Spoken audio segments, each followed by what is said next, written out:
Hello everybody, my name is KingStix and right now I'm preparing for the Apocalypse, which is patch 8.10. It's pretty much gonna force you to play a meta jungler. So I know Zac isn't necessarily the most meta jungler right now, to be something more like Graves, but I figure I should start out small. If you're interested in the runes, I'll show them to you right now. You can go back or pause it. I'm doing a normal Zac clear that I usually do, which is I solo raptors, I do red buff and kill golems, using my Q to slam the golems and red buff together to get an extra goo blob. That way I get more healing, plus my W comes up faster and I can clear it, and I save my smite for the golems. At this point, I would go into the bot lane bush or walk around the enemy bot lane, just depending on where they are in the lane. However, Rammus comes out of nowhere and kind of foils my plans because my bot lane actually ends up beating him up, forcing the enemy bot lane back even farther. If Rammus didn't come, it definitely would have been a free kill for me. I would have just had to E in, land a Q, and an auto a minion. So I'm going to go ahead and take Scuttle, and while Rammus is back, I'm going to see if any of his camps are up. It looks like he did his Gromp, but his wolves are still up, so I'm going to drop a ward and start on the wolves. If he comes back this way, odds are he's going to go back and gank my bot lane, since my bot lane so far pushed up, so I'm not really too concerned. Plus, I cleared them fast enough anyways.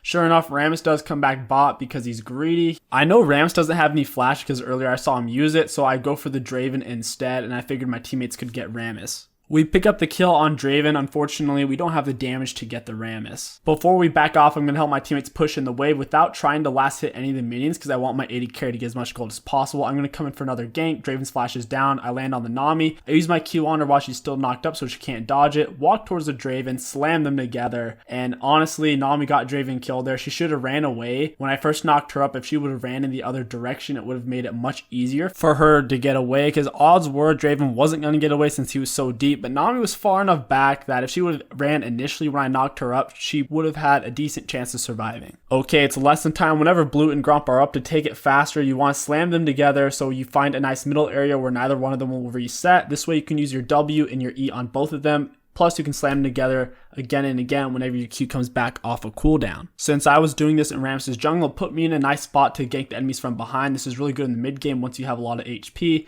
I land on top of the Victor. He has nowhere to go since I put my E slightly behind him. If he stepped forward, Zed was going to get him. If he were trying to run away, I was of course going to hit him.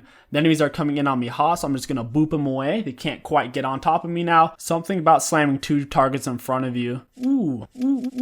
It's particularly satisfying when they're both tanks as well. Deja vu, here we go. Victor in the same spot once again. Gonna hit him with a Q after I'm in position with my E. If you're underneath turret and if the Zac on the enemy team is mildly fed, it's not necessarily a safe position. You need to try to get wards around you to defend against it.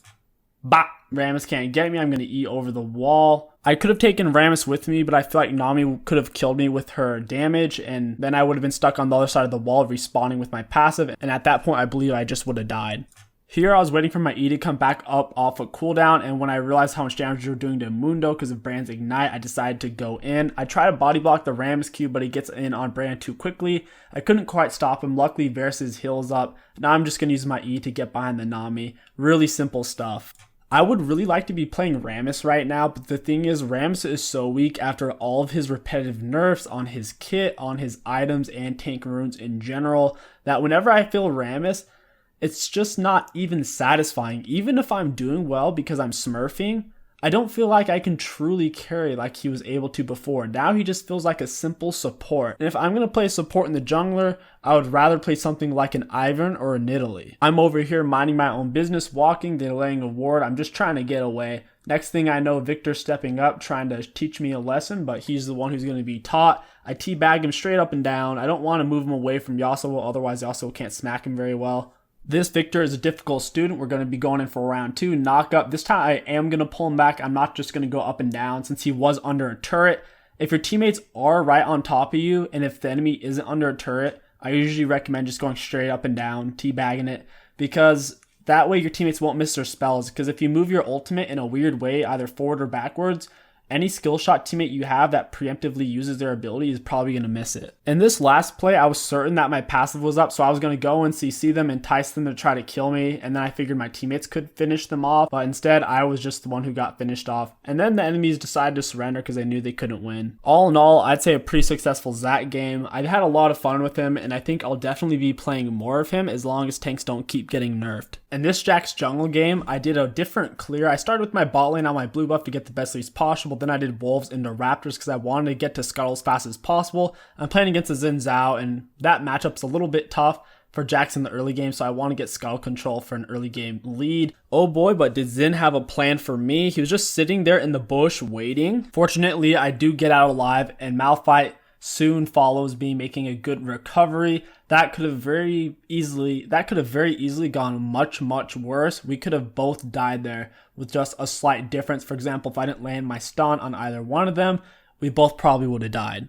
Xin and Pantheon are much stronger in a 2v2 in the early game than Malphite and Jax, so we didn't really have a chance there. Plus, I burned my spells kind of getting to Pantheon, not realizing Xin Zhao was there. So far in this game, my lanes haven't been doing so well. Plus, I got put behind on that early gank, so I've just pretty much been farming it up. The enemies are being greedy and doing a dragon. Xin Zhao's out of mana. Syndra does a good job getting Lulu down low, so I finish her off. Now I'm waiting to take the dragon away from them. Xin Zhao's still very low. Now that Brand has gotten much closer, I feel comfortable going in. Plus, my E's about to be up. MF gets caught out of position by the Brand. TF goes back in, letting Jinx speed up to him with the reset she got on MF on her passive. She speeds back in on top of him. Now I'm just going to try to get closer to entice him to stun me. That way Brand and Jinx can finish closing the distance. Now that we've won the fight, we can take the Flame Dragon with no resistance. Jax is a strong jungler, but he's highly situational. I picked him in this game since they had Pantheons and Zhao and a Twisted Fate, all of which I can block their auto attacks, most importantly on the Twisted Fate with his stun card. Xin Zhao was just top and I saw him moving towards the river. I'm trying to time it, so I'm going to wait here for a second and then walk out when I figure he'd be walking by. I jump on him, auto attack him.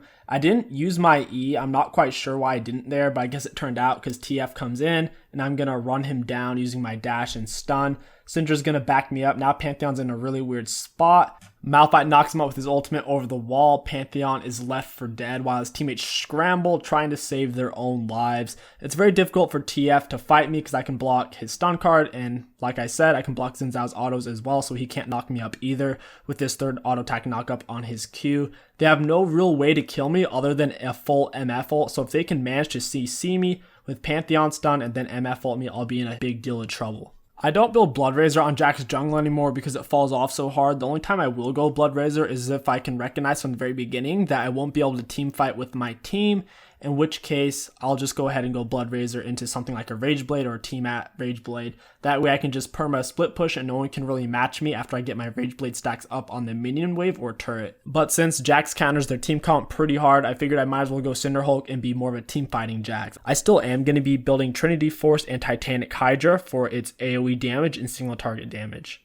This is an example of what not to do on Jax. If you were paying attention on the minimap like 8 seconds ago, all the enemies were pretty much top lane. So I decided, hey, it's a good idea to jump on Lulu, waste my dash and my E. That way, if anyone attacks me, I'll die. Sure enough, they were waiting to get me on red buff. I go in on the Lulu and then I die. Here I get red buff and I saw Lulu and MF top. I want to fight them to show them who the boss is. My E's up, my smite is up, so I flash on top both of them to get off a double stun, getting off constant auto attack, saving my jump until MF built some distance in between us, closing the distance, and then finishing off the Lulu. The only real damage they could have hit me with in that fight was an MF ult, but for that to have killed me, they would have needed to get off the majority of its duration, which is really quite easy since Jax is so mobile. I can just close the distance and stun her out of her ultimate channel with my E. We're decently ahead and Pantheon is currently down, so right now I'm looking to force a fight. I'm trying to jump in on the TF with my E. Malphite gets off a good ultimate. I jump on the MF to stop her ultimate. She's crumbling very quickly. It forces Xin Zhao to jump on top of me. MF does get away, but I'd like to think that my stun did contribute something to that fight. In this game, I am shaking off a lot of the rust. I have some other Jax replays that came after this that I'm really excited about showing you in the near future, probably tomorrow or sometime this week. Xin Zhao is dead right now, so we're looking to force a fight. Plus, we just picked off Pantheon. I activate E, flash E onto that MF. I am eating a lot of CC right now, which is good for my teammates, and I'm also very tanky.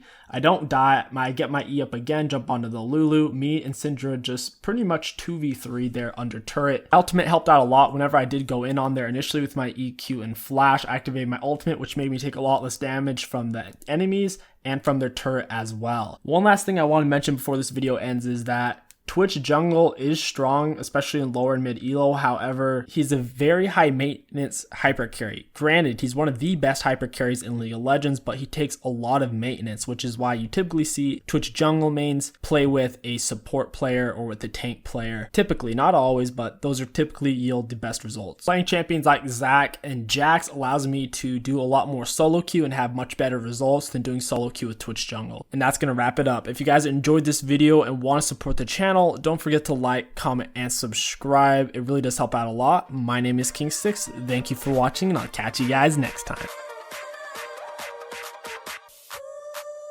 Yeah.